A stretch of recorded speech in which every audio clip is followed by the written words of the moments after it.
നമുക്കപ്പോൾ ഈ ഹാംഫുൾനെസ്സിനെ പറ്റി പറഞ്ഞല്ലോ. അപ്പോൾ ഈ നേരത്തെ പറഞ്ഞ നമ്മുടെ ഈ ഡെക്കറേറ്റീവ് പെയിൻസിനകത്ത് എന്തോരമുണ്ട് അതിൻ്റെ ഒരു ഹാംഫുൾനെസ്? അതിനകത്ത് ആക്ച്വലി പെയിൻറ്റിന് ആക്ച്വലി പണ്ടേ പറഞ്ഞ് കേട്ടിട്ടുണ്ട്, കൈ കൊണ്ട് പെയിൻറ്റ് തൊടാൻ പാടില്ല, പെയിൻറ്റ് അടിച്ച് കഴിഞ്ഞാൽ റൂമിൽ അധികം 2 ദിവസം കഴിഞ്ഞിട്ടേ കയറാൻ പാടുള്ളൂ, അതിൻ്റെ മണം അത് ഭയങ്കര ഹാംഫുള്ളാണ്.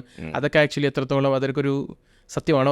അതൊക്കെ ഒരു പ്രശ്നമില്ലാത്ത കാര്യമാണോ? ഇതിനകത്ത് ഏറെക്കുറെ സത്യമായിരുന്നു.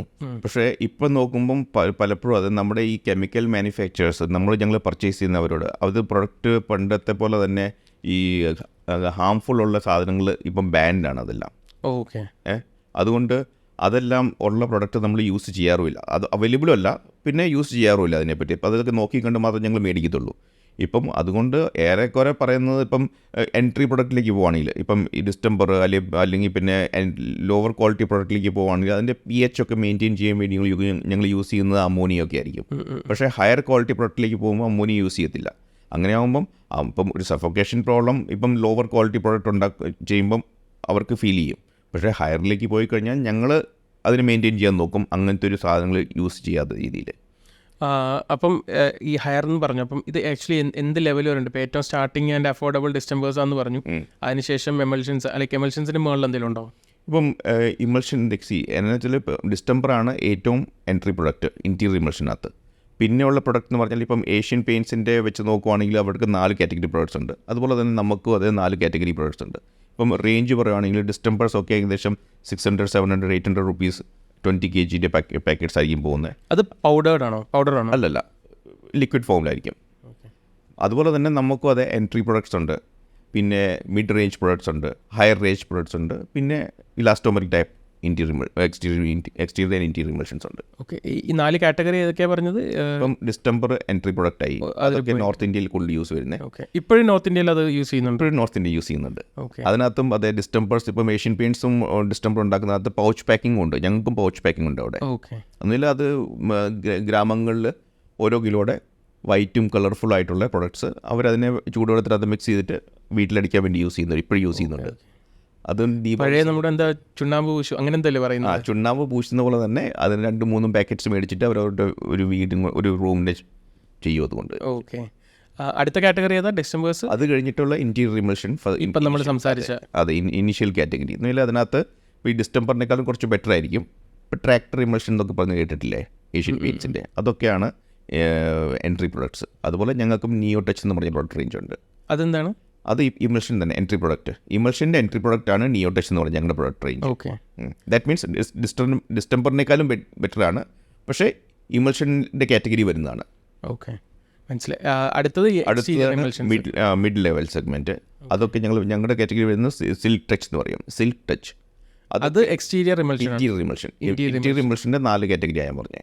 ഓക്കെ. പിന്നെ പേൾ ടച്ച്, കുറച്ച് ഗ്ലോസ് കൂടുതലുള്ളത്, വാഷബിലിറ്റി ഇൻക്രീസ് ചെയ്തിട്ടുള്ള സാധനങ്ങൾ.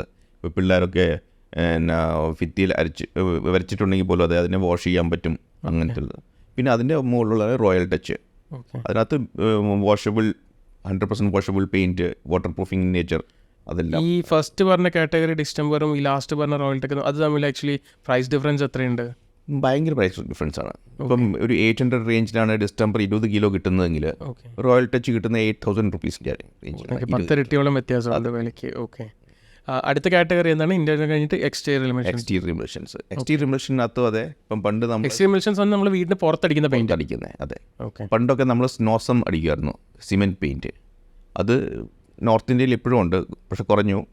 പിന്നെ വരുന്നതാണ് നമ്മുടെ ഇപ്പം ഏഷ്യൻ പെയിൻറ്റ്സിൻ്റെ ആണെങ്കിലും അത് ഏസ് എന്നൊക്കെ പറയുന്ന കാറ്റഗറി, ഏസ് സ്പാർക്ക് അങ്ങനെയൊക്കെ. അതുപോലെ തന്നെ നമുക്കും സ്മൂത്ത് എന്ന് പറഞ്ഞ ഒരു കാറ്റഗറി ഉണ്ട്. സ്മൂത്തും എൻട്രി പ്രൊഡക്റ്റാണ്. പിന്നെ മിഡ് സെഗ്മെൻ്റ് ഉണ്ട്, പിന്നെ ഹയർ മിഡ് സെഗ്മെൻ്റ് ഉണ്ട്, പിന്നെ ടോപ്പ് മോസ്റ്റ് പ്രൊഡക്റ്റ് ഉണ്ട്. ഈ പറഞ്ഞ ഇതിലും റോയൽ ടെക് എന്ന് റോയൽ ടെക് എന്താ? Royal touch. അതുപോലെ ഇതിനും നമുക്കൊരു ടോപ്പ് എൻഡ്. ദാറ്റ് മീൻസ് ഇപ്പം സ്മൂത്ത് ഞങ്ങളുടെ എൻട്രി പ്രൊഡക്റ്റ് ആണെങ്കിൽ ഷീൽഡ് എന്ന് പറയുന്നത് മിഡ് സെഗ്മെൻറ്റിലേക്ക് വരും. ഷീൽഡ് അഡ്വാൻസ് എന്ന് പറയുന്നത് കുറച്ചുകൂടെയും ഗ്ലോസും വാഷബിലിറ്റി ഒക്കെ ഉള്ള പ്രൊഡക്റ്റ് ആയിരിക്കും. പിന്നെ സെലക്ട് ഏറ്റവും ഹയസ്റ്റ് ക്വാളിറ്റി. ഓക്കെ. ഇതിനകത്ത് ആക്ച്വലി ഈ ഡിസ്റ്റംബർ എന്ന് പറഞ്ഞ സാധനം ഇവിടെ എക്സ്റ്റീരിയറിന് യൂസ് ചെയ്യാറുണ്ട്? ഇല്ല.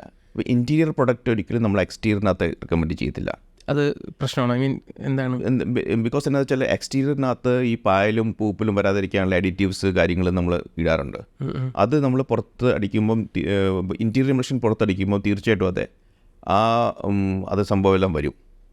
അതുകൊണ്ട് ഒരിക്കലും പ്രിഫർ ചെയ്യാറില്ല. പക്ഷേ എക്സ്റ്റീരിയർ മെഷീൻ ഞങ്ങൾ ഇൻറ്റീരിയറിലേക്ക് ചെയ്താൽ പ്രശ്നങ്ങളൊന്നുമില്ല. അല്ല, ഈ പറഞ്ഞ അഡിറ്റീവ്സ് ആക്ച്വലി എന്തെങ്കിലും ഹാംഫുൾനെസ്?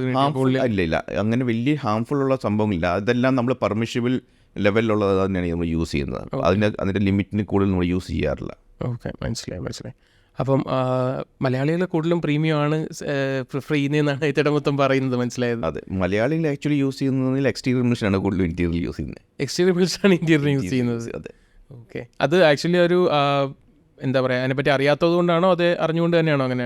അല്ല, അവർക്ക് ആക്ച്വലി മലയാളീസിന് ആക്ച്വലി വേണ്ടതെന്ന് പറഞ്ഞാൽ കുറച്ചുകൂടെ ബെറ്റർ ഇൻ ഫ്യൂച്ചറിലേക്കും പ്രശ്നങ്ങളൊന്നും വരരുത്. ബിക്കോസ് എപ്പോഴും മോയ്സ്ചറൊക്കെ ഉള്ള സ്ഥലമാണല്ലോ നമ്മുടെ. അങ്ങനെ ആകുമ്പം അവിടെ കൂടുതൽ അത് വേറെ ഡെവലപ്പ് ആവാതിരിക്കാൻ വേണ്ടി അവർ പ്രിഫർ ചെയ്യുന്നു മാത്രമേ ഉള്ളൂ. ഈ പെയിൻറ്റ് ഇൻഡസ്ട്രിയെ പറ്റി പറയുകയാണെങ്കിൽ പെയിൻറ്റ് ഇൻഡസ്ട്രിക്ക് ആക്ച്വലി നിങ്ങൾക്ക് ഡിസ്ട്രിബ്യൂട്ടേഴ്സ് വരുന്നില്ലല്ലോ? ഡിസ്ട്രിബ്യൂട്ടേഴ്സും ക്രിയേറ്റ് ചെയ്യാൻ പറ്റുന്നുണ്ട്. ഓക്കെ, ഡയറക്റ്റ് നമ്മുടെ ഡിപ്പോ വഴി ആക്ച്വലി ഏഷ്യൻ പെയിൻറ്റ്സ് ആണല്ലോ ആ ഒരു ബിസിനസ് മോഡൽ തന്നെ കൊണ്ടുവന്നത്. ഇന്ത്യയിൽ ആദ്യത്തെ ഈ സൂപ്പർ കമ്പ്യൂട്ടർ കൊണ്ടുവന്നതിൽ ഒരാളായിരുന്നു ഏഷ്യൻ പെയിൻറ്റ്സ്. അത് കൊണ്ടുവന്നത് അവരുടെ ബിസിനസ് ഹാൻഡിൽ ചെയ്യാൻ വേണ്ടിയിട്ടായിരുന്നു. ഡയറക്റ്റ് ഫ്രം ഡിപ്പോ ടു അല്ലെങ്കിൽ ഫാക്ടറി ടു ഡയറക്റ്റ് പെയിൻറ്റ് സ്റ്റോഴ്സിലേക്ക് എത്തുന്ന രീതിയിൽ അവരൊരു സിസ്റ്റം തന്നെ ക്രിയേറ്റ് ചെയ്തെടുത്തു. അപ്പം ഐത്തേട്ടൻ്റെ ആക്ച്വലി ഒരു ബിസിനസ് മോഡൽ എങ്ങനെയാണ് വർക്ക് ചെയ്യുന്നത്? Direct depot mean factory to store ആണോ അതോ ഇടയ്ക്ക് എങ്ങനെയാണത്?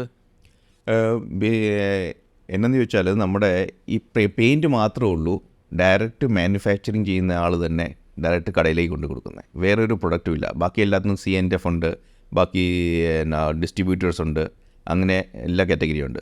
പക്ഷേ പെയിൻ്റാണ് ഡയറക്റ്റ് നമ്മൾ കടയിലേക്ക് എത്തിച്ചു കൊടുക്കുന്നത്. അതുപോലെ തന്നെ ഏഷ്യൻ പെയിൻറ്റ്സ് ചെയ്യുന്ന പോലെ തന്നെ നമ്മൾ മാനുഫാക്ചർ ചെയ്തിട്ട് നമ്മുടെ ഡിപ്പോസ് ഉണ്ട്. ഇപ്പം കേരളത്തിൽ തന്നെ 4 ഡിപ്പോസ് ഉണ്ട്. അവിടെ നമ്മൾ നമ്മുടെ സ്വന്തം വണ്ടി എത്തിയിട്ട് പിന്നെ അവിടെ നിന്ന് ഫർദർ നമ്മുടെ എല്ലാ ഡിസ്ട്രിക്റ്റിനകത്തും 1-2 സെയിൽസ് പീപ്പിളുണ്ട്. അവർ കടയിൽ നിന്ന് ഓർഡർ എടുത്തിട്ട് നമുക്ക് അവർക്ക് എത്തിച്ചു കൊടുക്കും. ഓക്കെ, അതാണ് ഈ ഡിപ്പോയെ ഹാൻഡിൽ ചെയ്യുന്നത്. അപ്പം കമ്പനി തന്നെയാണ് ഹാൻഡിൽ ചെയ്യുന്നത്? അതെ, നമ്മുടെ സ്റ്റാഫ് ഉണ്ട് അവിടെ. എത്ര ഡിപ്പോ ഉണ്ട് കേരളത്തിൽ? നമുക്ക് 4 ഉണ്ട്. 4 ഉണ്ട്. ജയ്പൂർ ഐ മീൻ നോർത്ത് ഇന്ത്യയിൽ വേറെ ഉണ്ടോ? നോർത്ത് ഇന്ത്യ വേറെ ഉണ്ട്. ഓക്കെ, അതിൻ്റെ ഇപ്പോൾ ഏതൊക്കെ സ്റ്റേറ്റ്സിലാണ് ഇപ്പോൾ സെല് ചെയ്യുന്നത് മെയിൻലി? ഇപ്പം നോർത്തിൽ നോക്കുകയാണെങ്കിൽ നമ്മൾ രാജസ്ഥാനിൽ ഫാക്ടറി ഉണ്ട്. അവിടുന്ന് രാജസ്ഥാൻ, ഡൽഹി, NCR, ഗുജറാത്ത് ഉണ്ട്, മധ്യപ്രദേശ് ഉണ്ട്, ഹരിയാന, പഞ്ചാബ്.